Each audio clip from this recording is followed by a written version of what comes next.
श्री सच्चिदानंद सद्गुरु साईनाथ महाराज की जय।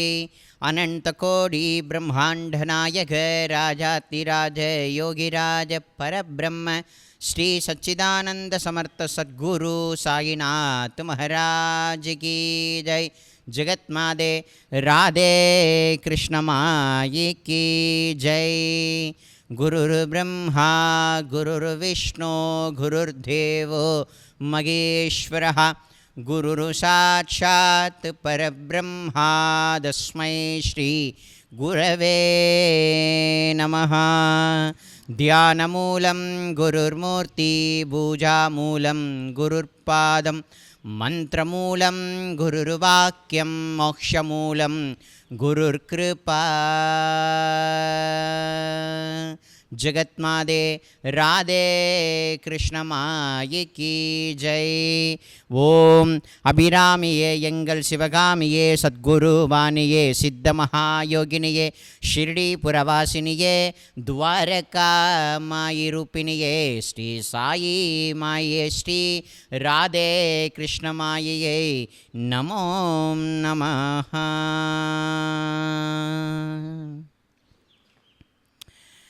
எல்லாம் வல்ல சத்குருநாதருடைய அருட்பெரும் கருணையினால் இந்த பிறவி எடுத்ததுக்கான பயன் என்ன அப்படின்னா, ஒரு மகாத்மாவினுடைய சரித்திரத்தையோ ஒரு மகாத்மாவினுடைய கல்யாண குணங்களையோ இந்த காதார கேட்டு மனதார உணர்ந்து அதில் லயமாகிறது தான். அப்படிப்பட்ட ஒரு உன்னதமான தெய்வீக அன்னை, எ டிவைன் மதர் அப்படின்னு சொல்லலாம். அன்னை ஸ்ரீ ராதா கிருஷ்ணமாயி அப்படின்னு சொல்லக்கூடிய ஜெகத்மாதாவினுடைய வரலாறை நம்ம அனுபவிக்க இருக்கோம். அது ஆரம்பிக்கிறதுக்கு முன்னாடி இதை நம்ம அனுபவித்தா என்ன நமக்கு லாபம் அப்படின்றது ஒன்று இருக்குது. இந்த சரித்திரங்கள்லாம் கேட்குறதுனால எனக்கு என்னப்பா லாபம் அப்படின்னு ஒன்று இருக்குது.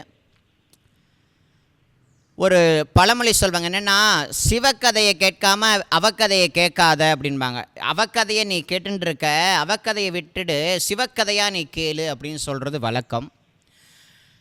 நமக்கு பகவான் 24 மணி நேரம் கொடுத்துருக்கார். அந்த 24 மணி நேரத்தில் எந்த நேரம் ரொம்ப பிரயோஜனம் அப்படின்னா, பகவானுடைய லீலா வினோதங்களையோ குருநாதருடைய லீலா வினோதங்களையோ அல்லது பகவத் நாம சங்கீர்த்தனத்தையோ பகவத் குண விசேஷத்தை பற்றியோ இல்லை சத்தாக பாராயணத்திலையோ இல்லை லீலா வினோத பாராயணத்திலையோ தன்னுடைய மனசை கொடுத்து அதை பூர்ணமாக லயமாக்கி அதோடு ஒன்றி இருக்கக்கூடிய நேரம் உத்தமமான நேரம். 24 மணி நேரத்தில் தெய்வத்தையும் பகவானையும் நினைக்கக்கூடிய நேரம் உண்மையான நம்ம வாழக்கூடிய உண்மையான நேரம் அப்படின்னு சொல்லப்படுது. அப்போ மற்ற நேரம்லாம் என்னப்பா அப்படின்னு கேட்டிங்கன்னா, நம்ம தான் அரட்டடிக்கிறோமே, இந்த வாயால் வீண் பேச்செல்லாம் பேசி இந்த ரீல்ஸு வாட்ஸ்அப்பு ஃபேஸ்புக்கு தேவையில்லாத விஷயங்களை நம்ம இந்த 2 கண்களால் பார்த்து அதை பார்த்து நம்ம மனசு கெட்டு போய் நம்ம வாழ்க்கையும் என்ன ஆகுது அப்படின்னா ஏதோ அதை இழுத்துட்டு போயிடுது. நம்ம போல் அது நம்மளை இழுத்துட்டு போயிடும். சரிங்களா? அப்போ நம்ம மனசு ஒரு பக்கம் அமைதியாக இருக்குது, மறுபக்கம் கொந்தளிக்குது. அமைதியே இல்லாமல் சுத்தம் இல்லாமல் போயிடுது. அப்படி திருக்குறளில் திருவள்ளுவர் ஒரு அழகான குறள் சொல்லியிருக்கார். என்னென்னா, புறத்தூய்மை நீரான் அமையும், அகத்தூய்மை வாய்மையால் காணப்படும் அப்படின்னு சொல்லப்படக்கூடிய ஒரு திருக்குறள். இந்த சரீரம் நம்மளுடைய உடம்பு இருக்கு இல்லையா, இந்த உடம்பை நம்ம சுத்தம் செஞ்சுக்கணும். ஒரு அழுக்காக இருக்குது, வேர்வையில் இருக்குது, அதை நம்ம என்ன பண்ணுறோம் அப்படின்னா குளிக்கும்போது ஷாம்பு விதவிதமான சோப்புலாம் போட்டு நல்லா வாசனையோடு கொண்ட சோப்பு ஷாம்பு எல்லாம் பயன்படுத்தி இதை கொஞ்சம் நம்ம சுத்தப்படுத்துகிறோம். அது அழகாக சுத்தமாகிடுது. சுத்தமாகி 1 ஹவரில் திரும்பவும் என்ன ஆகுது அப்படின்னா திரும்ப வேர்வை வந்துடுது, துர்நாற்றம் அடிக்குது. இப்படியே தான் இது இந்த சரீரத்தினுடைய விஷயம் அது அப்படித்தான். ஆனால் இந்த சரீரத்தை நம்ம எப்படி வேணாலும் சுத்தம் பண்ணிடலாம், சுத்தமாயிடும், சரிங்களா? ஆனால் அகத்தை நம்மளுடைய உள்ளம்னு ஒன்று இருக்கு இல்லையா, மனசுன்னு ஒன்று இருக்கு இல்லையா, அது எப்படிப்பா சுத்தம் பண்ணுறது அப்படின்னா வாய்மையால் காணப்படும். அதாவது சத்தான விஷயங்களை, அதாவது பகவானுடைய விஷயங்களா, நம்மளுடைய மனதுக்கு எது ஆரோக்கியத்தையும் புத்துணர்ச்சியையும் கொடுக்குமோ அந்த மாதிரி ஒரு தெய்வீகமான விஷயங்களாக நம்ம உள்ளுக்குள்ளே கொடுக்க கொடுக்க கொடுக்க கொடுக்க மனசு ஒரு அமைதி அடையும். வாஸ்தவத்தில் நமக்கு எது ரொம்ப ரொம்ப முக்கியம் அப்படின்னா, சாப்பிட்றதுக்கு சாப்பாடு முக்கியம், தங்குறதுக்கு ஒரு இடம் முக்கியம், உடுத்துறதுக்கு உடை முக்கியம். இது 3மே ரொம்ப முக்கியம்தான். அதை காட்டிலும் ஒன்று இருக்குன்னா சாந்தி, மனசுக்கு ஒரு அமைதி. நம்மளுடைய மனதானது குரங்கு போல் அங்கே இங்கேயும் தாவிக்கிட்டே தான் இருக்குது. ஒரு ஒரு அமைதியோட ஒரு நிசப்தமான ஒரு சுபாவத்தோடு அது இருக்க மாட்டேங்குது. அப்போ என்ன பண்ணால் இந்த மனசு அடங்கும், என்ன பண்ணால் இந்த மனசு தூய்மை அடையும்? ஏன்னா காலையிலேருந்து ராத்திரி வரைக்கும் உங்களை நீங்களே கவனித்து பாருங்கள். தூங்கும்போது ஒரு எண்ணம் வரும், தூங்கும்போது ஒரு எண்ணத்தோடு தூங்குவோம். விடிய காலையில் ஏந்திரிக்கும் போது அந்த எண்ணம் காணா போயிடும், வேறு எண்ணம் உட்காரும். அப்படியே 1 ஹவருக்கு ஒரு முறை நேரம் ஓடுது. அதை போல் மனசும் ஓடிக்கிட்டு இருக்கு. செத்து செத்து செத்து செத்து பிழைக்குது. நிதர்சனமாக ஏதோ ஒரு விஷயத்தை பற்றி கொள்ளுதா அப்படின்னா எது சாஸ்வதமோ, எது அழியாதோ, எதை வணங்குனா நம்மளுடைய மனதுக்கும் நம்மளோட வாழ்க்கைக்கும் ஒரு யதார்த்தத்தை, ஒரு சத்தியத்தை கொடுக்குமோ அதை தவிர்த்து மீது எல்லா விஷயத்துலையும் இந்த மனசு ஈடுபட ஈடுபட ஈடுபட குழம்பி போயிடுது, தடுமாறிடுது. காமத்திலையும் குரோதத்திலையும் மூழ்கி போய் நம்மளுடைய மனசு அசுத்தமாயிடுது. அப்படி இந்த மனசானது அசுத்தமாக இருக்குது இல்லையா? ஒரு இது சொல்லுவாங்க, என்ன அப்படின்னா, ஒரு பசுமாடு கட்டியிருக்கு அப்படின்னா அந்த பசுமாடு மேய விட்டாச்சு. அந்த பசுமாடு மேய்து, அந்த மேயக்கூடிய இடங்களில் நிறைய பச்சையர்னா புல் இருக்குது. அந்த புல்லை போய் அது மோந்து பார்க்குமா. என்னவா, ஏற்கனவே ஏதோ ஒரு மாடு சாணம் போட்டிருக்காங்க, அந்த சாணத்துலேருந்து வந்த அந்த புல் அது சாப்பிடாதான், அதை விட்டுட்டு வேறு இடத்துக்கு போகுமா. அதற்கு ஞானம் பகவான் அப்படி கொடுத்துருக்கார். அதை போல் எறும்பு இருக்கு இல்லையா, அந்த எறும்புக்கு சர்க்கரையையும் மணலையும் கலந்து நீங்கள் ஒரு இடத்துல வச்சிங்கன்னு வைங்களேன், தனியாக சர்க்கரை எது மணல் எதுங்கிறது அதுக்கு கரெக்டாக கிளியராக தெரியுமா. அதை போல் சாதாரணமான ஜீவராசிகளுக்கு இருக்கக்கூடிய ஒரு அறிவு, ஒரு ஞானம், ஒரு புரிதல் மனிதர்களாக பிறந்த யாருக்கும் இல்லை அப்படின்றாங்க. நம்ம வாழக்கூடிய வாழ்க்கையில் எந்த மாதிரி நம்ம மனிதனாக வாழ்கிறோமா, மிருகமாக வாழ்கிறோமா, அரக்க குணத்தோடு நம்ம வாழ்கிறோமா அப்படின்றத நம்ம இப்போதைக்கு இருக்கிற இந்த உலகத்தை பார்த்தாலே தெரியுதே. மனிதன் மனிதனாகவே இல்லை, அவன் மிருகமாகவும் இருக்கான், அவன் அரக்கனாகவும் இருக்கான். புரியுதுங்களா? அப்போ நமக்கு யாருப்பா எதிரின்னா, பக்கத்து வீட்டுக்காரன் எதிரி, அவன் எதிரி, இவன் எதிரின்னு நமக்கு கிடையாது. நமக்கு நம்ம தான் எதிரி. ஏன்னா நம்ம மனசில் தான் எல்லாமே பகவான் கொடுத்து வச்சுருக்கார். இந்த உலகத்தில் எது நல்லது, எது கெட்டது, உனக்கு போஷாக்கு தரக்கூடிய விஷயம் எது, உன்னை அழிக்கக்கூடிய விஷயம் எதுன்னு முதற்கொண்டு உனக்குள்ளேயே தான் எல்லாத்தையும் சுவாமி கொடுத்து வச்சுருக்கார். ஒவ்வொரு நிமிஷத்துலேயும் நீ ஏதாவது அசம்பாவிதம், ஏதோ தப்பு காரியம் பண்ண போகும்பொழுது உள்ளுக்குள்ளேருந்து ஒரு குரல், பண்ணாதடா, அது தப்புடா அப்படின்னு ஏதோ ஒரு குரல் ஒழிச்சுட்டே இருக்குது. அந்த குரலை நம்ம சரிவர கேட்காததுனால நம்மளுடைய வாழ்க்கையில் நிறைய துரதிர்ஷ்டமான சம்பவங்கள் தான் நிகழுது. ஆனால் நம்ம வாழ்க்கையில் நல்லதும் இருக்குது, கெட்டதும் இருக்குது. அந்த நல்லதெல்லாம் எதுக்கு, கெட்டதெல்லாம் எதுக்குன்னா நமக்கு ஒரு விதமான அனுபவ பாடத்தை கொடுக்கறதுக்கு தான். அந்த அனுபவ பாடம் நம்மளை கொண்டு போய் எங்கே சேர்க்கும் அப்படின்னா, தெய்வத்தினுடைய குருவினுடைய திருவடியில் கொண்டு போய் நம்மளை சரியாக சேர்க்கும். இப்போ நிறைய பேருக்கு துன்பம் ரொம்ப கஷ்டம், தாங்க முடியாத வேதனை அப்படின்னா, இந்த கடவுள் இருக்காரா இல்லையா, கண் இருக்கா, காது இருக்கா, மூக்கு இருக்கா, வாய் இருக்கான்லாம் நம்ம நிறைய கேட்டுப்படுறோம். ஏதோ ஒரு பிஸ்கட் பாக்கெட்டை வாங்கிட்டு போய் ஏதோ ஒரு நாளைக்கு கொடுத்ததுனால உனக்கு நான் பிஸ்கட் பாக்கெட்டெல்லாம் வாங்கி கொடுத்தனே வேற சொல்லி வேற காட்டுறது படைச்ச தெய்வத்துக்கிட்டேயே. அப்படி அந்த தெய்வத்துக்கிட்டே நம்ம சொல்லி காட்டுறோம். ஆனால் அந்த ரீதியில் நம்மளுடைய மனசானது பக்குவப்பட்டிருக்கா அப்படின்னா சுத்தமாக பக்குவப்படலை, குழம்பி போன மனதாக இருக்குது. அப்படி சஞ்சலத்தோடு இருக்கக்கூடிய மனதுக்கு ஆறுதல் யார் தருவா?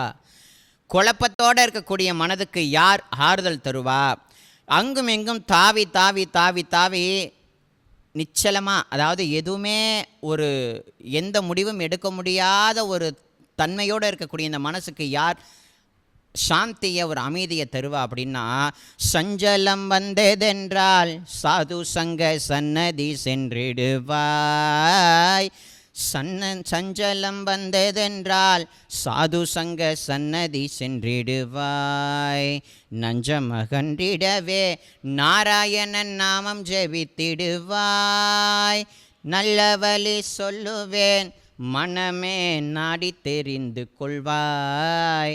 நல்ல வழி சொல்லுவேன் மனமே நாடி தெரிந்து கொள்வாய். அப்படின்றத போல் எங்கே போனால் நம்முடைய மனது அமைதி ஆகும் அப்படின்னா, மகான்களுடைய சன்னிதானங்களுக்கோ மகான்களுடைய கதைகளை நம்ம அறிந்து கொள்வதனாலேயோ நம்மளுடைய மனசு சாந்தி அடையும்.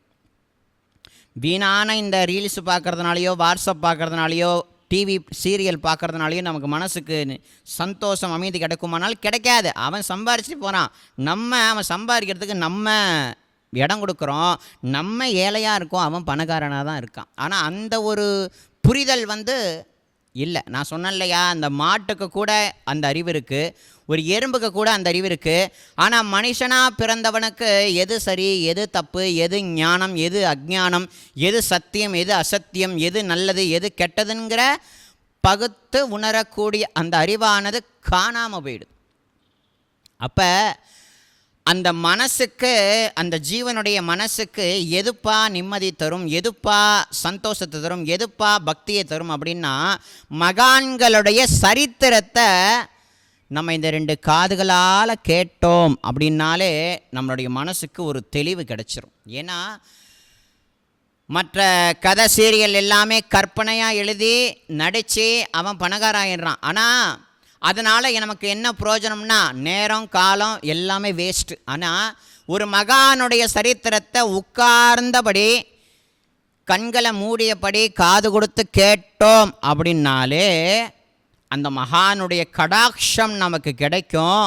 என்னப்பா லாபம்னா, அந்த மகான் இப்போது சாய்நாதரை பற்றி நம்ம ஒரு கதாசிரமம் பண்ணுறோம் அப்படின்னா அந்த இடத்துல சாய்நாதர் பிரத்யட்சமாக வந்துடுவார். என் கதையை இவன் கேட்குறானேன்றதுக்காக சுவாமி அப்படியே பார்ப்பார். நம்ம கேட்க கேட்க கேட்க அனுபவிக்க அனுபவிக்க லயமாக சுவாமி உள்ளுக்குள்ளே வந்துடுறார். வந்து பார்த்தா உள்ளுக்குள்ளே நிறையா அழுக்கு இருக்குது. ஸோ அந்த அழுக்கை சுவாமி என்ன பண்ணுறாராம், நம்ம அறியாமலேயே நமக்குள்ளேயே உட்கார்ந்து கொண்டு நம்மளுடைய மனதை அவரே க்ளீன் பண்ணி சுத்தப்படுத்திட்டு தானே உட்காந்துடுறாராம், தானே உள்ளே உட்காந்துடுறாராம். அப்போ இந்த மனசுக்குள்ளே சுவாமி உட்காந்துட்டாருன்னா என்ன கிடைக்கும், நம்ம நினச்ச எல்லா காரியங்களுமே நிறைவேறும். நமக்கு எது சத்தியம், எது அசத்தியம், எது ஞானம், எது அஞ்ஞானம், எந்த காரியம் பண்ணலாம், எந்த காரியம் பண்ணக்கூடாது, எது சரி எது தப்புங்கிற A to Z எல்லாமே நமக்குள்ளிருந்து பகவானே வழிகாட்டிடுவார். மனசில் சாந்தி, அப்படியே ஒரு விதமான அமைதியும் ஒரு ஆனந்தமும் உண்டாகும். கோடி ரூபா சம்பாதிச்சாலும், லட்சம் ரூபா சம்பாதிச்சாலும் இந்த அமைதியை காசு கொடுத்து எங்கேயுமே வாங்க முடியாது. எல்லாரும் சொல்லுவாங்க, பணம் இருந்தால் எல்லாத்தையுமே எங்கே வேணாலும் போய் எதை வேணாலும் வாழலாம், சந்தோஷமாக வாழலான்பாங்க. அமைதி கிடைக்குமா, ஆனந்தம் கிடைக்குமா, ஒரு விதமான ஒரு சந்தோஷம், ஒரு விதமான ஒரு பேரானந்தம் கிடைக்குமா அப்படின்னா அதெல்லாம் காசு கொடுத்து வாங்கவே முடியாது. அது பகவானும் குருநாதரும் பிக்ஷை போட்டால் தான், அந்த அனுகிரகத்தை பண்ணாதான் இந்த மனசில் அது லைக்குமே தவிர காசு பணத்தை வச்சு இந்த உலகத்தில் எதையும் வாங்கிடலாம் அப்படின்ற அந்த எண்ணத்தை எல்லாரும் கைவிட்டுடுங்க. மோட்சத்தை காசு கொடுத்து வாங்கிட முடியுமா? பிரம்ம ஞானம் கேட்டு ஒரு பக்தர் ஷீரடிக்கு வந்தார் இல்லையா, பாபா அவர்கிட்ட என்ன பண்ணார், எனக்கு ஒரு 5 ரூபா கூடன்னாரு. 250 ரூபா வச்சுக்கிட்டு கொடுக்கல. கடைசியில் மகள் சால்பதி ஒரு பக்கத்தில் இந்த அடியவரை கூப்பிட்டு அங்கே போய் வாங்கிட்டு வா, இங்கே போய் வாங்கிட்டு வா. ஆல்ரெடி அங்கே ஆள் இல்லைன்னு பாபாவுக்கு தெரியும். ஆனாலும் தெரிஞ்சே இவரை வம்பு கிழக்கிறதுக்கு பாபா ஏதோ ஒரு அனுகிரகம் பண்ணுறதுக்கு இவரை வச்சு பெரிய லீலை பண்ணார். என்னென்னா, உன்னுடைய உன்னுடைய 5 பிராணன்கள், உன்னுடைய மனசு, புத்தி, செயல், உன்னுடைய ஒட்டு மொத்தத்தில் நீ இருக்கக்கூடிய சர்வத்தையும் என்னுடைய திருவடியில் சமர்ப்பணம் பண்ணுன்னார் பாபா. அப்போ சமர்ப்பணம் பண்ணால் என்ன கிடைக்கும்னா ஞானம் கிடைக்கும் அப்படின்றது அர்த்தம். அப்போ ஞானம் அவர் கொடுக்குறாரான்னா இல்லை, அஜ்ஞானத்தை நமக்குள்ளேருந்து போக்குறார். ஞானமானது பிரகாசமாக என்றைக்கும் இருந்துக்கிட்டு தான் இருக்குது நம்மளுடைய ஆழ்ந்த மனதில். சரிங்களா? அப்போ இந்த மாதிரி ஒரு ஞானியினுடைய ஒரு சரித்திரத்தை நம்ம, ஒரு பக்தருடைய சரித்திரத்தை நம்ம கேட்டோம் அப்படின்னா அது அப்படியே நமக்குள்ள ஒரு விதமான, ஆல்ரெடி நான் எப்பொழுதும் சொல்கிறது தான், மனதில் ஒரு விதமான மாற்றத்தை ஏற்படுத்தும். குணத்தில் நிறைய குணங்கள் அது மாற்றிவிடும். அப்புறமேனா என்ன, நம்முடைய செயல்பாட்டில் சத்தியத்தையும் நேர்மையையும் உயர்ந்த பக்தியையும் அது விதைக்கும். படித்தவங்களுக்கு அதனுடைய செயல்பாடு ரொம்ப ஆழமானதாக நல்லதாக புரியுதுங்களா? அதே மாதிரி பல பேரால் படிக்க முடியல. அப்போ காது கொடுத்து கேட்டோம்னா என்ன ஆகும், அது உள்ளுக்குள்ளே நல்லா செயல்படும். சரிங்களா? கடந்த குரு பூர்ணிமாவை முன்னிட்டு நம்ம அனுபவித்தோம். சாயி லீலா சப்தாக பாராயணத்தில் நிறைய லீலைகளை சுவாமி சொல்ல வச்சார். நிறையா பேர் அதை கேட்டுட்டு ஆனந்தப்பட்டாங்க. ஃபோன் பண்ணி கூட ரொம்ப சந்தோஷம், இது வரைக்கும் நான் வாழ்நாள் இந்த மாதிரி லீலைகளை கேட்டதில் என்னுடைய மனசுக்கு அவ்வளோ சந்தோஷம் நிறைவாக இருந்ததுன்னு எண்ணற்ற அடியார்கள் சொன்னாங்க. அது சுவாமியோடைய கிருப்பை. அதை போல் கோகுலாஷ்டமியை முன்னிட்டு இதே ஸ்ரீ சிவசித்தர் ஷிரடி சாய்பாபா ஆலயத்தில் என்ன விசேஷம்னு கேட்டிங்கன்னா, இதே நான் அடியேன் எங்கே உட்கார்ந்துருக்கிறேனோ அதே ஆலயத்தில் தான் ஜெகத்மாதா ஸ்ரீ ராதா கிருஷ்ணமாயி அன்னையனுடைய சன்னிதானமும் இருக்குங்கிறத அடியேன் உங்கள்கிட்ட சொல்லிக்கிறேன். இந்த இடத்துல தான் நம்ம தமிழ்நாட்டிலேயே மொத அன்னை ஸ்ரீ ராதா கிருஷ்ணமாயினுடைய பிரதிரூபமானது பிரதிஷ்டை செய்யப்பட்டு வழிபாடு செய்யப்பட்டு ஒவ்வொரு வருஷமும் கார்த்திகை மாதத்து கிருஷ்ணபக்ஷ ஏகாதசி திதி அன்னைக்கு இங்கே அன்னை ஸ்ரீ ராதா கிருஷ்ணமாயினுடைய சமாதி வைபவம் கொண்டாடின இடம் அடியன் உட்கார்ந்து பேசி கொண்டு இருக்கக்கூடிய இடம், அன்னையனுடைய இடம் இது. துவாரகாமாயி சொரூப்பினுடைய இடம் இது, குருநாதருடைய தர்பார். சரிங்களா? அதை போல் இந்த கோகுலாஷ்டமியை முன்னிட்டு நிறையா பக்தர்கள் கமெண்ட்ஸ்லையும் ஃபோன் பண்ணியும் தனிப்பட்ட முறையில் கேட்குறாங்க, என்னென்னா ராதா கிருஷ்ணமாயின்னு சேனல் வச்சுருக்கீங்க, ராதா கிருஷ்ணமாயை பற்றி நீங்கள் நிறையா சொல்லுங்கள், அவங்கள பற்றின வரலாறுகளை நீங்கள் சொல்லுங்கள் அப்படின்னு நிறையா பக்தர்கள் கேட்டாங்க. ஆல்ரெடி நம்ம சேனலுக்குள்ளே போய் பார்த்திங்கன்னா நிறைய இருக்குது, அவ்வளோவா யாரும் உள்ளே போகிறதில்ல. ஆனாலும் நிறைய பேர் கேட்டுக்கொண்டதனுடைய பெயரில் குரு கிருபை பண்ணதுனால அம்மாவனுடைய அருளினாலும் இந்த கோகுலாஷ்டமியை முன்னிட்டு நவாக பாராயணம், நவாக லீலா பாராயணம். நவாகம்னா என்ன அப்படின்னா 9 அப்படின்னு அர்த்தம். இந்த நவவித பக்தி நவகிரகங்கள் அப்படின்னு சொல்கிறோம் இல்லையா, அதில் நவாகம். சப்தாகம்னா 7 நாள், நவாகம்னா 9 நாள். இந்த 9 நாளுமே பாபாவினுடைய பரமபக்தையும் ஜெகத்நாதாவுமான அன்னை ஸ்ரீ ராதா கிருஷ்ணமாயினுடைய வாழ்க்கையில் குருநாதருடைய அனுகிரகம் எப்படி இருந்தது, அந்த லீலா வினோதங்களை திரும்பவும் படிக்காமல் பாராயணமாக படிக்காமல் கதை வழியாகவே உங்கள் எல்லாருக்கும் அந்த அன்னையினுடைய வரலாறை அடியன் சொல்லும்படியாக குரு கிருபை பண்ணியிருக்கார். ஆகையினால் அதெல்லாம் ஒரு பரம பாக்கியம். ஏன்னா அன்னை ஸ்ரீ ராதா கிருஷ்ணமாயை பற்றி இன்னும் அவ்வளவா எல்லாருக்கும் தேடுதல் வந்துடாது அவ்வளோ ஈஸியாக. அன்னை ஸ்ரீ ராதா கிருஷ்ணமாயை பற்றி அவ்வளோ ஈஸியாக புரிஞ்சிடாது அன்னையனுடைய மகத்துவம் பற்றி. ஆனால் இப்போ ரீசண்டாக பல பேர் அன்னை ஸ்ரீ ராதா கிருஷ்ணமாயை பற்றி நிறைய தேட நிறைய பேர் ஆரம்பிச்சிருக்காங்க. எனக்கு நல்லா க்ளீனாக தெரியுது. ஏன்னா நிறைய பேர் தேடுறதுனா என்னிடத்துலையும் ராதாகிருஷ்ணனை பற்றி நீங்கள் சொல்லுங்கள், எங்களுக்கு தெரிஞ்சுக்கணும், ரொம்ப ஆர்வம், அந்த அம்மாவுடைய சிந்தனையாகவே எனக்கு இருக்குன்னு 1-2 பேர் இல்லை, நிறையா பேர் கேட்டுட்டே இருக்காங்க இந்த நிமிஷம் வரைக்கும். அப்படியாக ராதாகிருஷ்ணமாயி அன்னையனுடைய சரித்திரம் அப்படின்ற நூல்கள் நிறையா இருக்குது. சாயி சச்சரிதத்தில் அத்தியாயம் 6ல் ஏதோ ஒரு சின்ன பேராகிராஃபாக தான் அன்னையை பற்றி இருக்குது. அதில் ரொம்ப முக்கியத்துவமாக அன்னை ஸ்ரீ ராதாகிருஷ்ணமாயினுடைய பேருழைப்பால் தான் ஷிரடி சமஸ்தானமாகியது அப்படின்ற ஒரே ஒரு வாசகம். அந்த வாசகத்தினுடைய பின்னணி என்ன, அந்த அன்னை யார், எங்கிருந்து வந்தாங்க, அவங்க எப்படி பாபா மேலே பக்தி செய்தாங்க, அவங்க எப்படி ஆத்மீகத்தில் உயர்ந்து உன்னதமான நிலையை அவங்க அடைந்தார்கள், குரு கிருபை அவங்களுக்குள்ள எவ்வளோ வேலை செஞ்சது முதற்கொண்டு நம்ம அனுபவிக்க போகிறோம். அன்னை ஸ்ரீ ராதாகிருஷ்ணமாயி பற்றி ஒரு அற்புதமான நூல் சாயி பக்தியே ராதாகிருஷ்ணமாயி அப்படின்னு சொல்லக்கூடிய ஒரு நூல். இந்த நூல் தான். இந்த நூலை யார் எழுதினாங்க முதல்ல நம்ம தமிழ்நாட்டில் அப்படின்னா, பெங்களூரில் லக்ஷ்மி ரமணன் அம்மா அப்படின்னு சொல்லக்கூடிய அம்மா இருக்காங்க. அந்த அன்னை தான் ராதாகிருஷ்ணமாயை பற்றி எல்லாருக்கும் தெரியணுன்றதுக்காக சாயி பக்தியே ராதாகிருஷ்ணமாயின்ற நூலை முதல்ல ஒரு 80 பக்கம் கொண்ட நூலாக ரிலீஸ் பண்ணாங்க.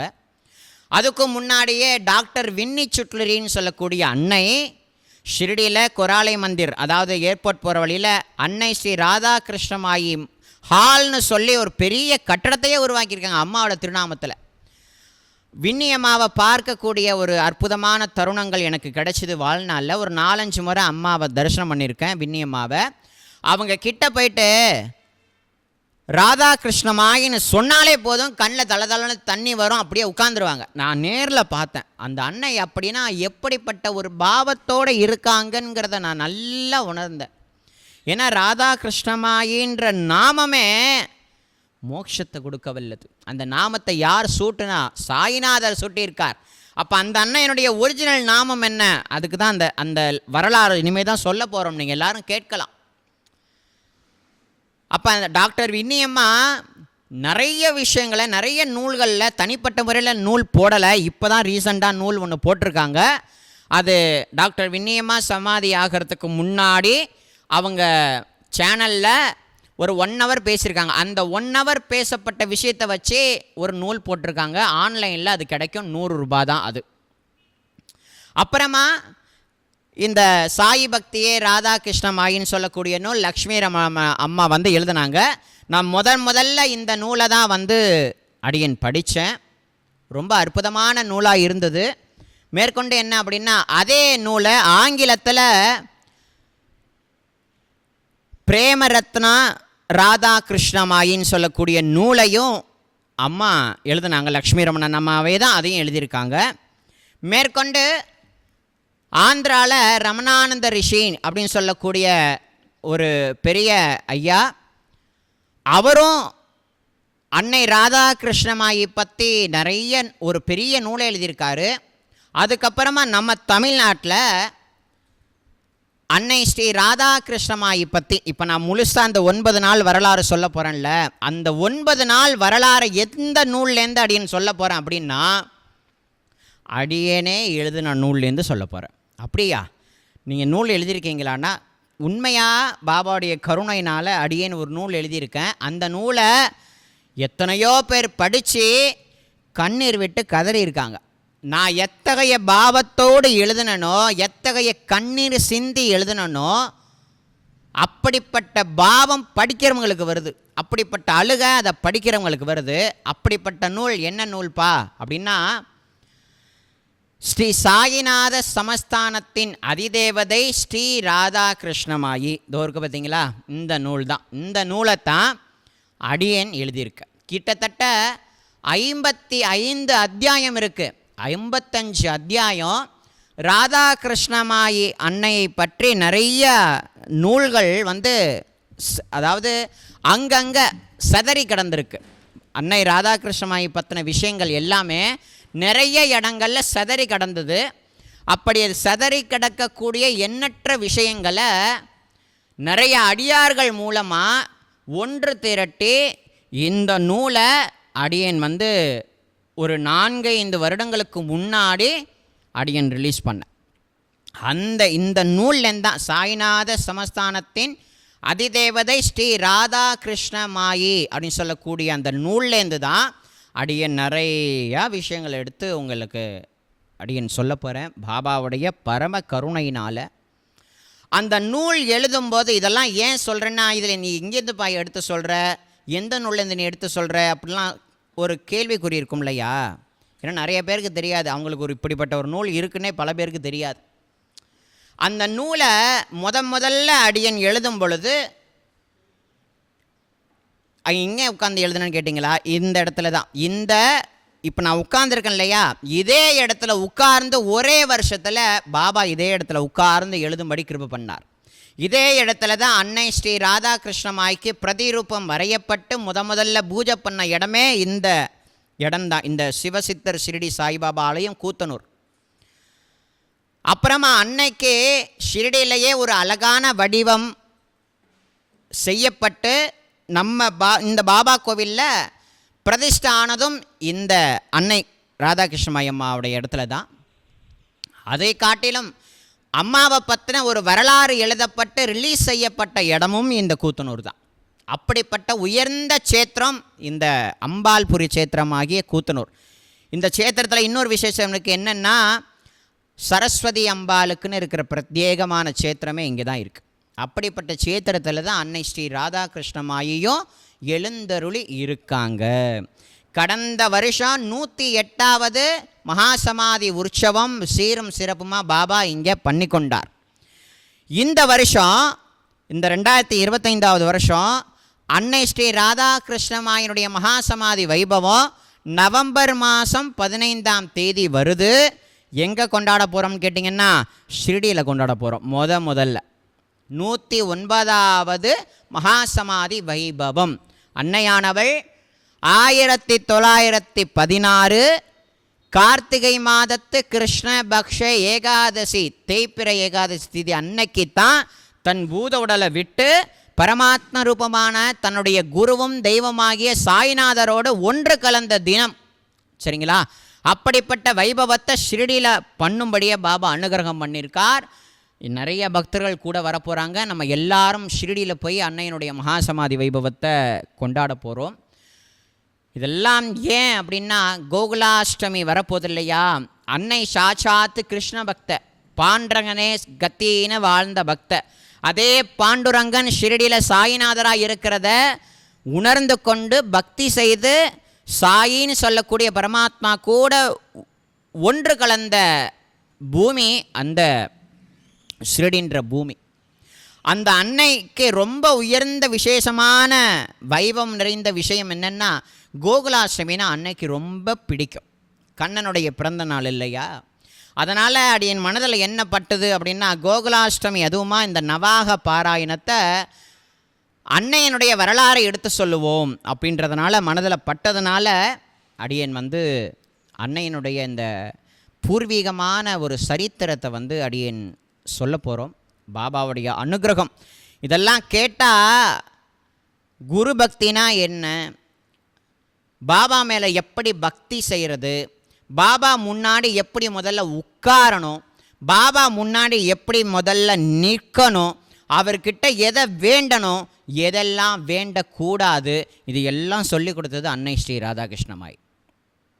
நிறையா பாபாவுடைய அடியார்களுக்கு ஆன்மீக பாடம் எடுத்திருக்காங்க.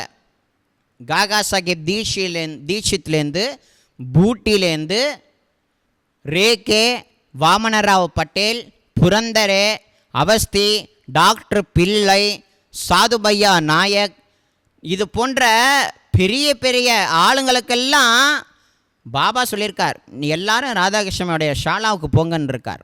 ஸோ அந்த ஷாலாவில் ஆன்மீக வகுப்புகள் நடத்தப்பட்டு அந்தந்த ஜீவன்களுடைய ஹிருதயத்தில் இருக்கக்கூடிய காம, குரோத, லோப, மோகம், மதம், ஆச்சரியத்தை அவங்க அறியாமலேயே அன்னை அதை கலைந்து குரு பக்தின்னு சொல்லக்கூடிய விதையை அவங்களோட ஹிருதயத்தில் விதைத்து பாபா மேலே ஒரு உயர்ந்ததான பக்தியை செய்ய வைத்த இடம் அந்த அன்னை வாழ்ந்த ஷாலான்னு சொல்லக்கூடிய இடம். அன்னையனுடைய பூர்வீக சரித்திரம் கண்ணீரால் எழுதப்பட்ட ஒரு சரித்திரம். அடியன் ஏதோ கதையாக எழுதலை, ஒவ்வொரு நாளும் உட்கார்ந்து எழுதும் பொழுது 2 கண்கள்லேருந்தும் தண்ணி வராத நாளே கிடையாது. பிரேமையோட இந்த நூலை எழுதும்போது என்னுடைய உடம்பு வேணால் இந்த கூத்தனூரில் இருக்கலாம், ஆனால் என்னுடைய மனசு என்னுடைய ஆத்மா எல்லாமே துவாரகாமாய்க்கும் அன்னை வாழ்ந்த ஷாலாவுக்கும் துவாரகாமாய்க்கும் தான் சுற்றி சுற்றி சுற்றி சுற்றி ரவுண்ட் அடிச்சது 1 வருஷ காலம். அப்படி அதே சிந்தனையில் அதே நிலையில் இருந்ததுனால தான் இப்படிப்பட்ட ஒரு பெரிய நூல் வெளியில் வரும்படி கிருபை நடந்தது. அது மட்டும் இல்லை, அன்னை ஸ்ரீ ராதாகிருஷ்ணமாயினுடைய வாக்கு என்ன அப்படின்னா, பிக்குபாயின்னு அம்மாவினுடைய தோழி, இந்த மாதிரி ஷிரடியில் எல்லாரும் ஒன்று அப்படிலாம் குற்றங்குறை சொல்கிறாங்களே, எனக்கு ரொம்ப கஷ்டமாக இருக்குது, உன்னுடைய பக்தியை யாரும் புரிஞ்சிக்கலையேம்மா அப்படின்னு சொல்லி அழுதாங்களாம் பிக்குபாய். அதுக்கு அன்னை ஸ்ரீ ராதாகிருஷ்ணமாயி சொன்னாங்களாம், நீ கவலைப்படாத பிக்கு, இந்த ஜனங்கள் யாருக்கும் என்னை பற்றி புரியணுன்றது அவசியம் இல்லை, என்னுடைய மகாராஜுக்கு தெரிஞ்சால் போதும். கிட்டத்தட்ட 100 வருஷத்துக்கு அப்புறமா என்னுடைய புகழானது வெளியில் வரும். என்னையே நினைத்து உருகக்கூடிய என் குழந்தைகள் என்னுடைய வரலாற்றை எழுதுவார்கள்னு அம்மா அன்னைக்கு சொன்னாங்க. எப்போ? சமாதி ஆகிறதுக்கு முன்னாடி 1916. பாபா 1918 தான் சமாதி அடைஞ்சாங்க. பாபாவுக்கு முன்னாடியே அன்னை ஸ்ரீ ராதாகிருஷ்ணமாயி தன்னுடைய 35வது வயதில் சமாதி ஏற்றுட்டு கொண்டார்கள்.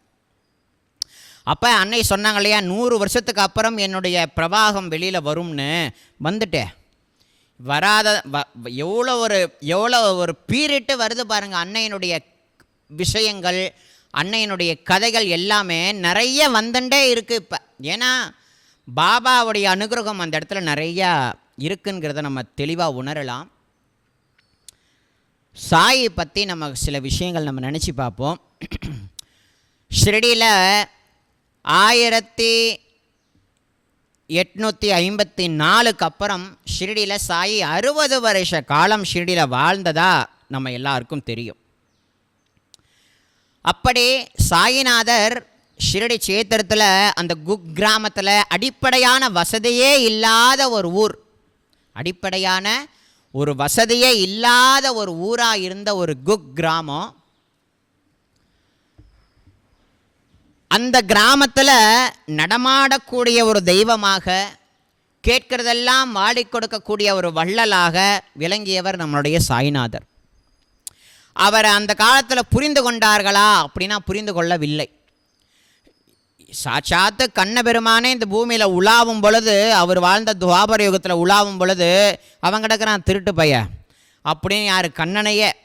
கண்ணனையே அவன் ஒரு திருடன், அவன் நிறைய பொய் சொல்லுவான், நிறைய ஏமாற்றுவான் அப்படின்லாம் நிறைய அந்த சுவாமி மேலேயே சொல்லி ஒரு சாதாரணமான மனுஷனாக தான் பார்த்தாங்க. யாரை? கண்ணனையே.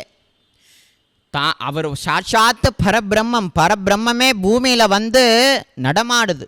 ஆனால் அவர் சாட்சாத்து பரபிரம்மம் அப்படின்றத யாரும் உணரலை.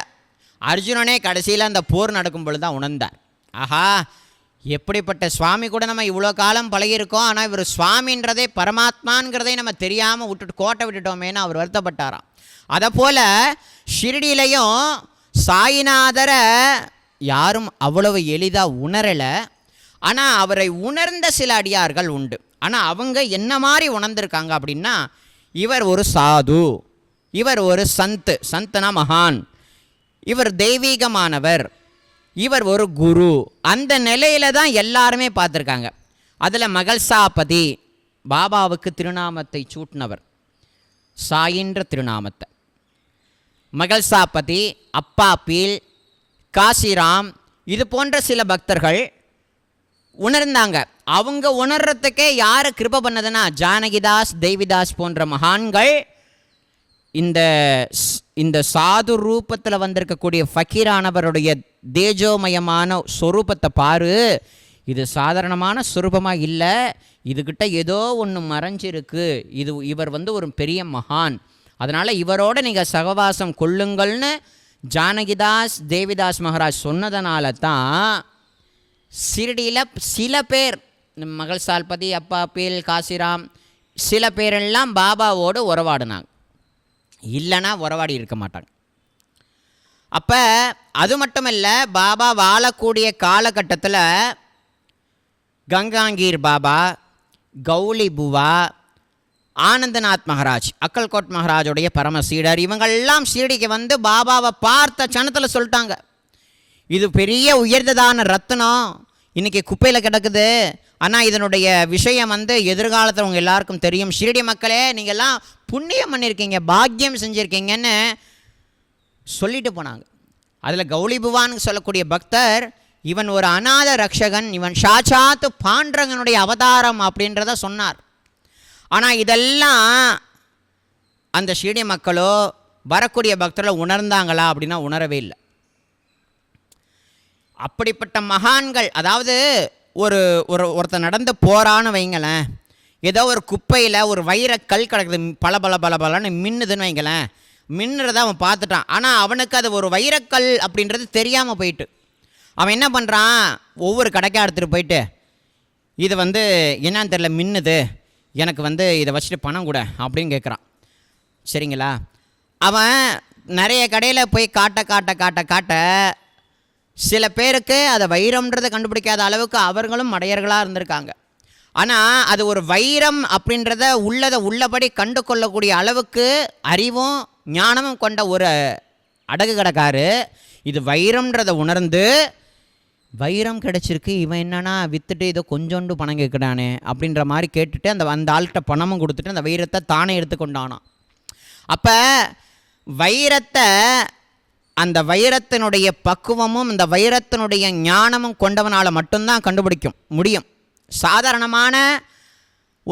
சாதாரணமான ஆட்களால் ஒரு வைரத்தை எப்படி கண்டுபிடிக்க முடியாமல் போனது போலவோ, அதுபோல் சாயின்னு சொல்லக்கூடிய உயர்ந்ததான ஒரு பரவஸ்து பூமியில் இறங்கி வந்திருக்கு. யாருக்காக? நமக்காகன்றத யாரால் உணர முடியும், யாரால் உணர்ந்து கொண்டு அதை கொண்டாட முடியும் அப்படின்னா அடியவர்களால், அதற்காகவே பிறந்த அடியவர்களால் மட்டும்தான் அது முடியும்.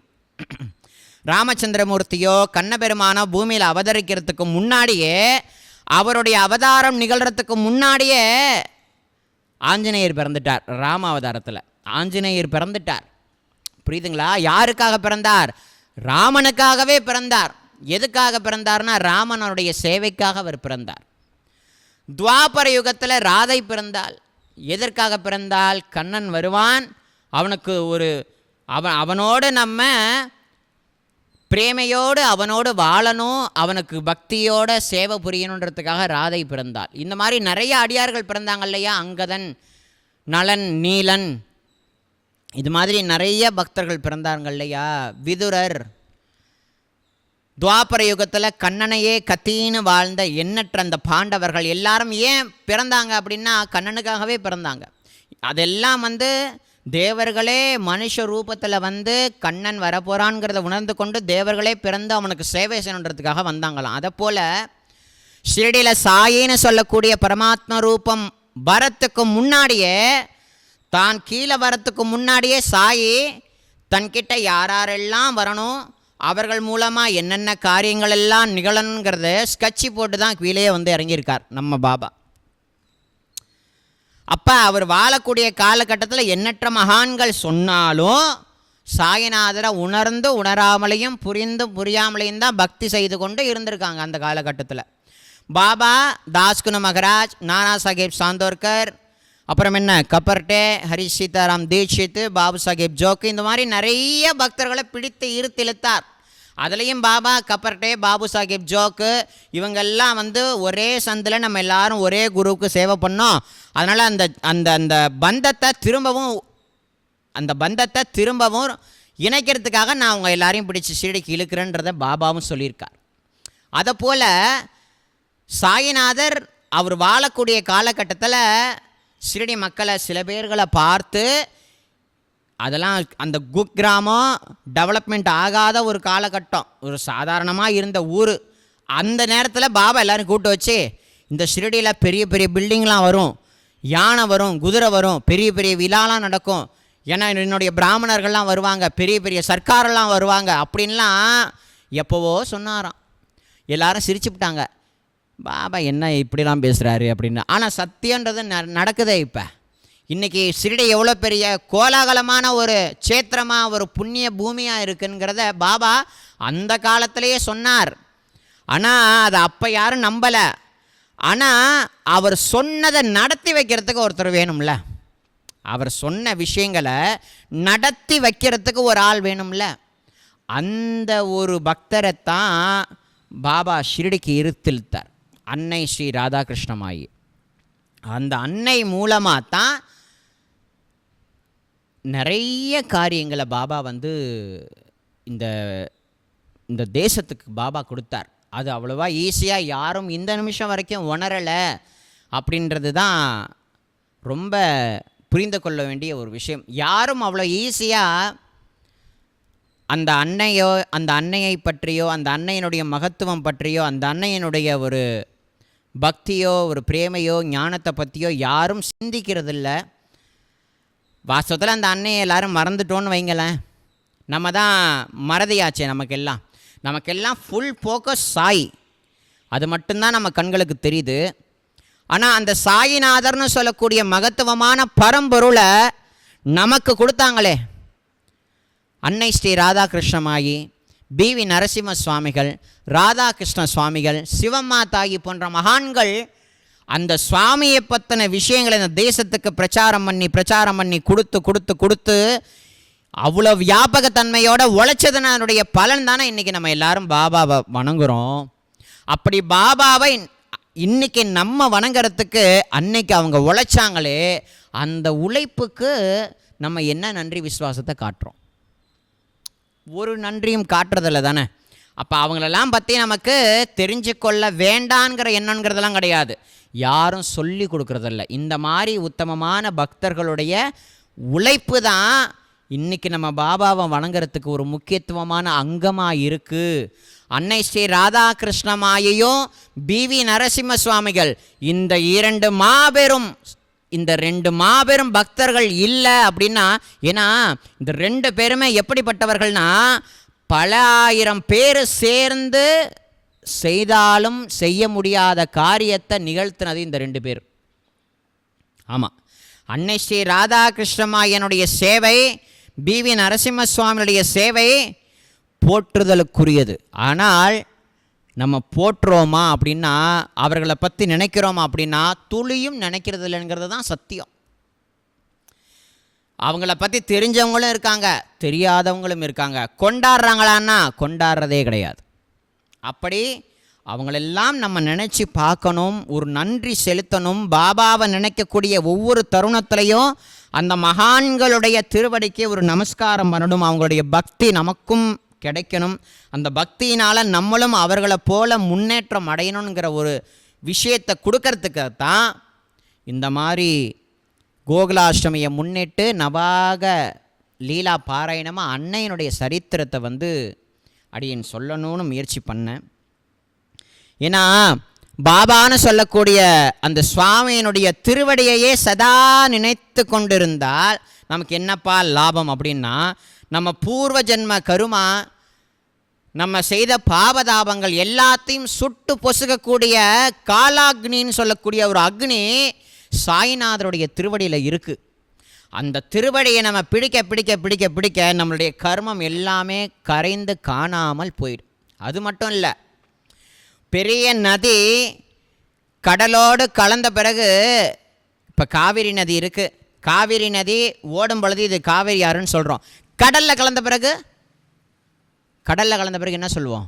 காவிரி நான் சொல்ல முடியாதுல்ல. அப்போ காவிரின்னு சொல்லக்கூடிய ரூபத்தையும் நாமத்தையும் அது மறந்து கடலோடு அது கலந்துறத போல பாபாவோடு அன்னை ஸ்ரீ ராதாகிருஷ்ணமாயி கலந்தாங்க. தன்னுடைய ரூபத்தையும் கரைத்து கொண்டு, தன்னுடைய நாமத்தையும் கரைத்து கொண்டு, ஒன்றும் இல்லைங்க, சாய்நாதர்கிட்ட அத்தியந்தமாக பக்தி செய்யக்கூடிய ஒரு ஜீவன் சாய்நாதருடைய திருவடியோட ஒன்றிட்டு அப்படின்னா சாதாரணமான ஜீவனாக இருந்தது பரமாத்மாவாக அது மாறிடும்.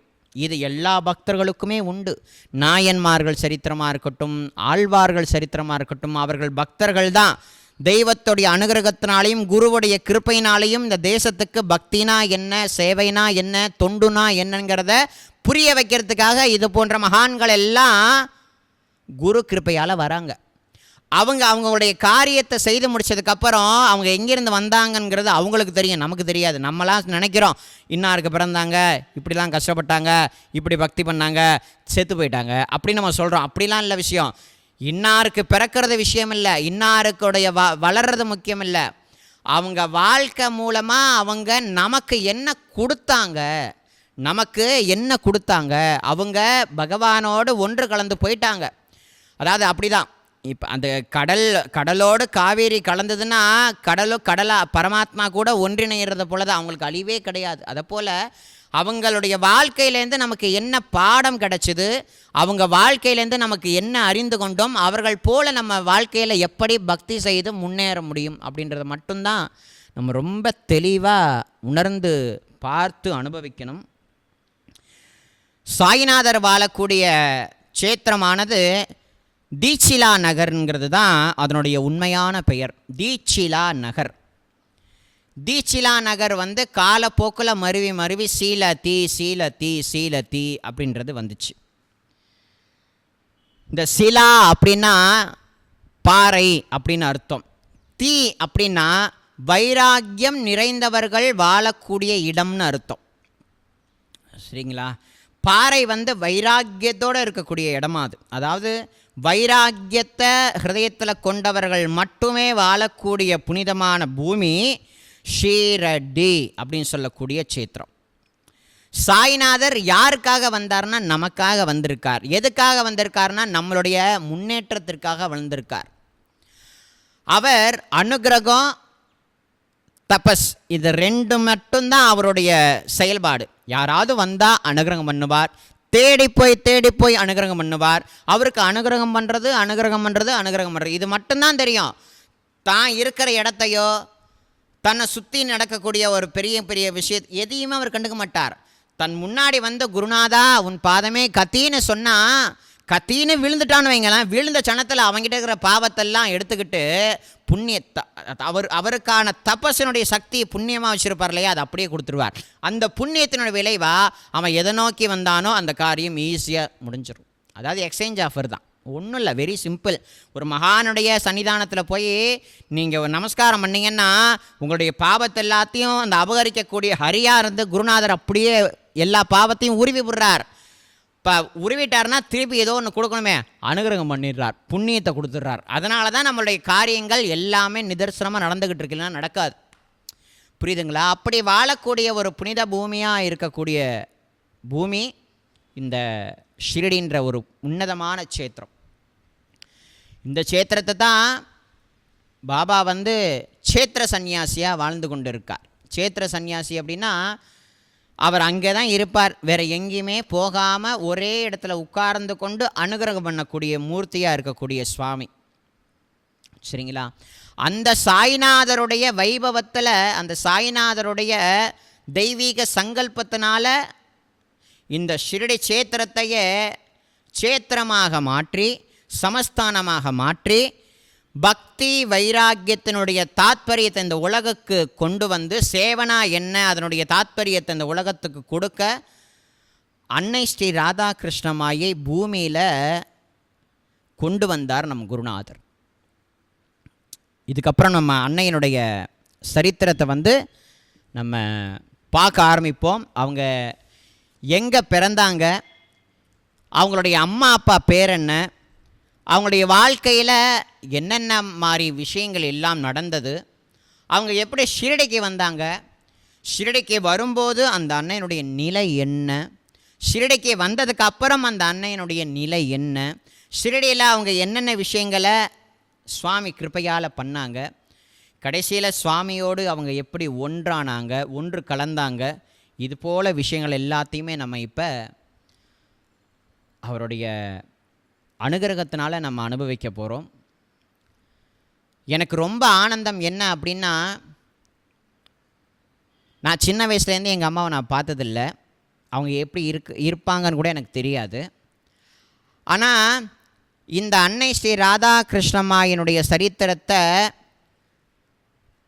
சொல்கிறதுன்றது என்னுடைய அம்மாவுடைய சரித்திரத்தை சொல்கிறதா நான் பாவிக்கிறேன். என்னுடைய அம்மா ராதாகிருஷ்ணமாய் நான் அப்படி எடுத்துக்கிறேன். எனக்கு மட்டும்தான் சொந்தமாக எங்கள் அம்மா அப்படின்னு இல்லை, உலகத்துக்கே அவள் சொந்தமானவள், இந்த பிரபஞ்சத்துக்கே அவள் சொந்தமானவள். ஏன்னா பாபாவே சொல்கிறார், ராதாகிருஷ்ண ரேகேன்ற பக்தர்கிட்ட பாபா சொல்கிறார், இந்த ராதாகிருஷ்ணமாயி உனக்கு மட்டும் அம்மா இல்லடா, எனக்கும் அம்மாடாவ அப்படின்றார். யார்? சாட்சாத் பரம்பிரம்மம் சாய், ஈஸ்வரனுடைய சொரூபம். காரைக்கால் அம்மையாரை பார்த்து தான் பரமேஸ்வரன் அம்மையேன்னாராம், அம்மான்னு கூப்பிட்டாராம். அது மட்டும் இல்லை, வரதராஜ பெருமாள், காஞ்சிபுரத்தில் வரதராஜ பெருமாள் நடாத்தூர் அம்மாள், நடாத்தூர் அம்மாள்ன்ற திருநாமத்தை ஒரு ஆணுக்கு கொடுத்து என்ன அவன் குழந்தையாவே பாவிக்கிறான், என்னுடைய தாய் அவள் அப்படின்றார். ஒரு ஆணை அம்மாள்னு கொடுக்குறார். யார்? பெருமாள். அப்போ அந்த பெருமாளுடைய ரூபமாகவும் ஈஸ்வரனுடைய சுரூபமாகவும் விளங்கக்கூடிய சாய்நாதர் அவருடைய திருவாக்கில் என்ன சொல்கிறார் அப்படின்னா, அவள் உனக்கு மட்டும்தான் அம்மா இல்லை, எனக்கும் தான் அவள் அம்மா அப்படின்றார் பாபா. அப்படின்னா அம்மானு சொல்கிறார் அப்படின்னா அந்த அன்னையினுடைய விசேஷம் எவ்வளவு உயர்ந்தது, அதை அனுபவிக்கக்கூடிய பாக்கியம் எவ்வளவு சிறந்ததுன்றத நம்ம எல்லாரும் உணரணும். 1882 வருஷம், 1882 வருஷம் வேணுதாயி கணேஷ் ஷீர்ஷாகர், வேணுதாயிக்கும் கணேஷ் ஷீர்ஷாகர் அப்படின்னு சொல்லக்கூடிய தம்பதிக்கும் 1882 வருஷம் ஒரு அழகான பெண் குழந்தை பிறக்குது. ஷீர்ஷாகர் அப்படின்னா என்ன அப்படின்னா, அது ஒரு சர்நேம். பக்த பந்து, கோவிந்த பந்து, இதெல்லாம் பந்து. அதே மாதிரி நாக்ரே, மகள் சால்பதி அவருடைய பேரில் நாக்ரேன்றது சேர்ந்து வரும். நாக்ரே வம்சாவளியினர், பந்த் வம்சாவளியினர், அதை போல் ஷீர்ஷாகர் வம்சாவளியினர் அப்படின்றது வழக்கம், சர்நேம் இதெல்லாம். இந்த வேணுதாய்க்கும் கணேஷ் ஷீர்ஷாகருக்கும் 1882 ஒரு அழகான பெண் குழந்தை பிறக்குது. அந்த குழந்தை பார்க்குறச்சையே சுந்தரமாக இருக்கான். சுந்தரமான அழகே வடிவான ஒரு முத்து போன்ற கண்கள், அழகான அந்த குழந்தையினுடைய திருமேனி, அந்த திருவடி, அந்த அன்னையினுடைய அந்த குழந்தையினுடைய திருக்கரங்கள், அந்த முகப்பொழிவு இருக்கே அவ்வளோ சுந்தரமாக இருக்குது. அதனால் சுந்தராபாய் ஷீர்ஷாகர் என்ற திருநாமம் அந்த குழந்தைக்கு இடப்பட்டுச்சு. சுந்தராபாய் ஷீர்ஷாகர். இந்த சுந்தராபாய் தான் எதிர்காலத்தில் ஷிரடிக்கு வரும்பொழுது சாயே இந்த சுந்தராபாய் ஷீர்ஷாகருக்கு தான் ராதா கிருஷ்ண மாய் என்ற திருநாமத்தையே சூட்டுறார். அன்னையினுடைய கதை ஆரம்பம். அந்த அன்னை, அதாவது அந்த குழந்தையாக பிறந்த அந்த சுந்தராபாயை அவங்க அம்மா அப்பா அவ்வளோ கொஞ்சுறாங்க. அந்த குழந்தைய சீராட்டி பாராட்டி அந்த பெற்றோர்கள் ரொம்ப அழகாக வளர்க்குறாங்க. அந்த குழந்தை நடக்கக்கூடிய பருவம் ரொம்ப அழகானதான ஒரு பருவமாக இருக்குது. அந்த குழந்தைக்கு ஒரு அழகான தாத்தா, பாபு சாஹேப் கணேஷ் ஷீர்ஷாகர்னு சொல்லக்கூடிய தாத்தா பேர். அந்த பாபு சாஹேப் கணேஷ் ஷீர்ஷாகரும் நம்ம பாபாவினுடைய பரமபக்தர் நானா சாஹேப் சாந்தோர்கரும் ஃப்ரெண்டு. அதெல்லாம் பின்னாடி வரும் கதை. அப்படி அந்த குழந்தை வளர்ந்துட்டே இருக்குது. கொஞ்ச வருஷத்துலேயே ஒரு ஆளாக காலமாகறாங்க. முதல்ல அவங்க அம்மா, அவங்க அப்பா வேணுதாயி காலமாயிடுறாங்க. கணேஷ் ஷீர்ஷாகர் அவரும் காலமாயிடுறார். பெற்றோர் இல்லாத ஒரு குழந்தையாகவே இந்த சுந்தராபாய் வளர ஆரம்பிக்கிறா. அப்புறம் யார் அந்த சுந்தராபாயை வளர்த்தது அப்படின்னா அவங்க தாத்தா பாபு சாஹேப் கணேஷ் ஷீர்ஷாகர் தான் அந்த குழந்தைய வளர்க்க ஆரம்பிக்கிறார். அவங்க அம்மா அப்பா அந்த குழந்தைக்கு எதை ஊட்டி விட்டாங்க அப்படின்னா, சாப்பாடை மட்டும் ஊட்டி விடலை, விட்டல் பக்தியை ஊட்டி விட்டாங்க. விட்டல் பக்தியை ஊட்டி விட்டாங்க. சாப்பாடு ஊட்டும் பொழுதும் அந்த குழந்தைய தாளாட்டும் பொழுதும் விட்டல் நாமத்தை சொல்லி சொல்லி சொல்லி சொல்லி தான் வளர்க்குறான். அதோ விட்டல் தெரிகிறாரு பாரு சுந்தராபாய், அதோ இந்த நிலவில் விட்டல் தெரிகிறான் பாரு, உன்னுடைய சாப்பாட்டை அவன் பிடுங்கி பார்க்குறான், அவனுக்கு கொடுக்கவா நீ சாப்பிட்றியா, அந்த குழந்தை இங்கே கொடு அப்படின்ற மாதிரி கேட்கும்போது உடனே வாயில் ஊட்டி விட்டுருவாங்களாம். அந்த மாதிரி பாண்டரங்கனுடைய நினைப்பாகவே அவங்களுடைய அம்மா அப்பா அந்த சுந்தராபாயை வளர்த்துருக்காங்க. காலப்போக்கில் அவங்க தாத்தா கூட வளரும் பொழுது கூட எப்படி பெரியாழ்வாரான விஷ்ணு சித்தர் தனக்கு மகளாக கிடைச்ச ஆண்டாள் நாச்சியாருக்கு கண்ணனுடைய கதைகளாகவே சொல்லி, அதாவது சாப்பிடக்கூடிய அன்னமாக இருக்கட்டும், உடுத்தக்கூடிய உடையாக இருக்கட்டும், மெல்லக்கூடிய வெற்றிலையாக இருக்கட்டும், பருகக்கூடிய நீராக இருக்கட்டும், எதெல்லாம் இந்த பிரபஞ்சத்தில் பார்க்கக்கூடியதோ கேட்கக்கூடியதோ அனுபவிக்கக்கூடியதோ சர்வமும் அந்த நாராயணனே அப்படின்றத உணர்வித்த ஆழ்வார் அந்த ஆண்டாளுக்கு எப்படி சொல்லி கொடுத்ததை போல இந்த அந்த பாபு சாஹேப் கணேஷ் சாகர்னு சொல்லக்கூடிய அந்த தாத்தா தன்னுடைய பேத்தியான சுந்தராபாய்க்கும் ஆண்டாளுக்கு எப்படி பெரியாழ்வாரோ இந்த சுந்தராபாய்க்கு அந்த தாத்தா நிமிஷத்துக்கு நிமிஷம் பாண்டரங்கனுடைய லீலா வினோதங்கள், பாண்டரங்கனுடைய பக்தி பரவச நிலை எல்லாத்தையுமே ஊட்டி வளர்த்துருக்காரு. நம்மளும் தான் நம்ம வீட்டில் குழந்தைங்க வளர்க்குறோம். நம்மளாம் என்ன பண்ணுறோம், ஏதோ செல்லில் ஏதோ ஒரு வச்சுட்டு அதை பார்த்துக்கிட்டு நீயே சாப்பிடுன்றோம். இல்லைன்னா அந்த குழந்தைங்க முன்னாடி செல்லு, அதோடைய மனசு புத்தி செயலெல்லாம் செல்லில் இருக்குது. நம்ம ஏதோ ஊட்டி விடுறோம். என்னத்தை ஊட்டி விடுறோம்? பக்தியை ஊட்டி விடுறோமா? இல்லையே. சுவாமிக்கு நைவேத்தியம் பண்ணப்படாத உணவுகள் அத்தனையுமே பாவமாக, தெய்வத்துக்கு நைவேத்தியம் பண்ணிட்டு தான் எல்லாரும் சாப்பிடணுன்றது ஒரு இது இருக்குது. அப்படி நம்ம வீட்டில் பெரியவங்களோ சின்னவங்களோ குழந்தைங்களோ யார் என்ன கொடுத்தாலும் அது சுவாமிக்கு நைவேத்தியம் பண்ணதாக பாவித்து ஒரு பிரசாதமாக அதை நம்ம அது குழந்தைங்களுக்கு வாயில் இட்டு விடணுங்கிறது தான் வழக்கமாக. அதை போல் சுந்தராபாய் ஒரு முறை கடத்திருக்கலாம் போகிறச்ச, இப்போ மற்ற குழந்தைங்களாக இருந்தால் எனக்கு அது வேணும் இது வேணும்னு நம்மளை பிடுங்கும். ஆனால் சுந்தராபாயி எனக்கு ஜால்ரா வாங்கி கொடு, எனக்கு கழுத்துக்கு போட்டு துளசி மாலை வாங்கி கொடுன்னு தான் கேட்பாளாம். நெத்திக்கு அழகாக பாண்டரங்கனுடைய கருப்பு கலர் புக்கா வாங்கி கொடு, எனக்கு நெத்தியில் திலகம் வாங்கி கொடுங்கிறது தான் சுந்தராபாய் கேட்பாளாம். அந்த சின்ன பருவத்தில் பாண்டரங்கனுடைய அந்த லீலா வினோதங்களை கேட்டு கேட்டு கேட்டு கேட்டு அவ்வளோ அழகான ஒரு மழலையாக வளர்த்துருக்கார் அவங்க தாத்தா. வயசு ஆக ஆக ஆக ஆக அந்த தாத்தா அந்த சுந்தராபாயின்னு சொல்லக்கூடிய தன்னுடைய பேத்திக்கு நடனக்கலை, சாஸ்திரங்கள், பகவத்கீதை, பாகவதம், ஞானேஸ்வரி, சந்த் துக்காராம் மகாராஜுடைய அபங்கம், ஞானேஸ்வரமாவளி அபங்கம், நாமதேவருடைய அபங்கம், கபீர்தாசருடைய அபங்கம், மீராபாயோடைய அபங்கம்னு சொல்லி சர்வ சாஸ்திரத்தையும் புராணத்தையும் நாட்டியத்தையும் கலைகளையும் ஊட்டி வளர்த்துருக்கார். அந்த குழந்தை சுந்தராபாயின்னு சொல்லக்கூடிய அந்த பொண்ணு அப்படி ஒரு பாட ஆரம்பித்தா அப்படின்னா அதை கேட்டால் எல்லாருடைய கண்கள்லேருந்து மலமலன்னு தண்ணீர் வருமா. நவீன துக்காராம் மகராஜ் போல் நவீன மீராபாயாவே அவள் வாழ்ந்தாளாம். ஏன்னா அவள் நடக்கும் பொழுதும் சாப்பிடும் பொழுதும் தூங்கும் பொழுதும் சதா பாண்டரங்கனுடைய சிந்தனையாகவே அவளுடைய சிந்தனை இருந்திருக்கு. அந்த குழந்தைய பார்த்து பார்த்து வளர்த்துருக்கார் சுந்தராபாயியை.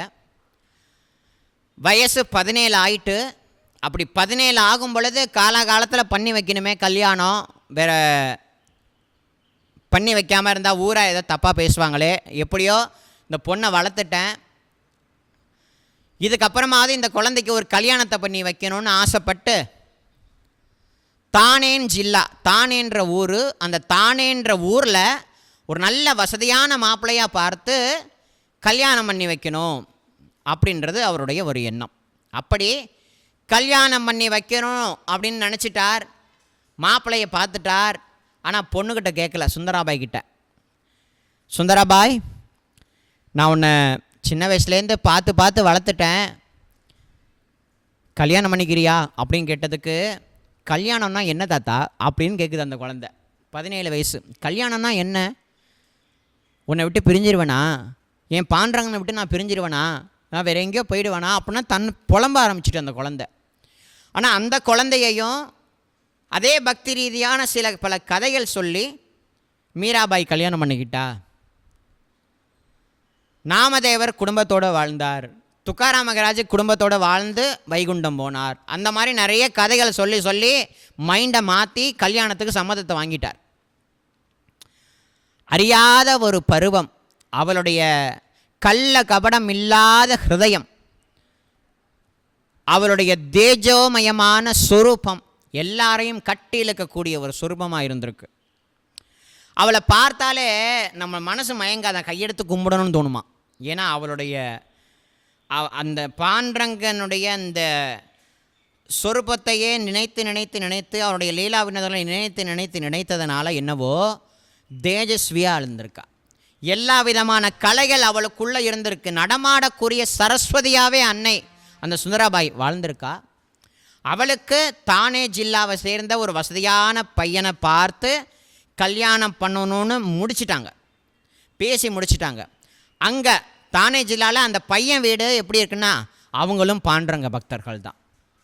அவங்க வீட்லேயும் குட்டி சன்னிதானம் இருக்குது, விட்டல் சன்னிதானம் இருக்குது. அந்த விட்டல் சன்னிதானம் இருக்குது, அவங்களும் பாண்டரங்கனுடைய பக்தர்கள் தான் தாத்தா சொல்கிறார். யார்கிட்ட? சுந்தராபாய் கிட்ட. அப்படியா? ஏன் பாண்டரங்கனை அவங்களும் கும்பிட்றாங்களா? ஏன் பாண்டரங்கனுங்க அவங்க வீட்டு பக்கத்துலேயே ஒரு சின்ன கோயில் கட்டியிருக்காங்களா? அப்போனா பரவாயில்ல, நான் போகிறேன் அப்படின்ட்டாலாம்.